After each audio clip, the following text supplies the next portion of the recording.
807 দিন এবং 83 ইনিংসের দীর্ঘ সেঞ্চুরি খরা কাটিয়ে অবশেষে সড়কে ফিরলেন পাকিস্তানের তারকা ব্যাটার বাবর আজম।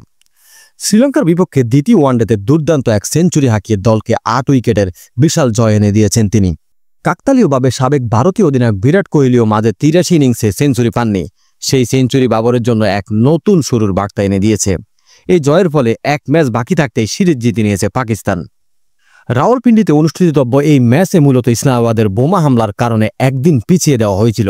শ্রীলঙ্কার বেশ কয়েকজন ক্রিকেটার নিরাপত্তার কারণে দেশে ফিরতে চাইলেও পাকিস্তান ক্রিকেট বোর্ড ও নিরাপত্তা কর্মকর্তাদের আশ্বাসে তারা খেলা চালিয়ে যাওয়ার সিদ্ধান্ত নেন। প্রথমে ব্যাট করতে নেমে শ্রীলঙ্কা ভালো শুরু করলেও নিয়মিত বিরতিতে উইকেট হারায়। 50 ওভারে 8 উইকেটে 288 রানের চ্যালেঞ্জিং স্কোর দাঁড় করায়।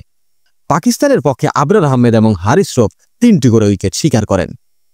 289 রানের লক্ষ্য তাড়া করতে নেমে পাকিস্তান জয়ের সূচনা করে। সাইম আইয়ুব 33 রানে ফিরলেও ওপেনার ফকর জামান বাবর আজমকে সাথে নিয়ে 100 রানের জুটি করেন। ফকর জামান 93 বলে 8 চার ও 1 ছক্কায় 78 রানের মূল্যবান ইনিংস খেলেন। তার বিদায়ের পর বাকি পটটা সামলেছেন বাবর আজম এবং মোহাম্মদ রিজান। দুজনে 112 রানের অপরাজিত জুটি করে দলকে জয়ের বন্দরে পৌঁছে দেন।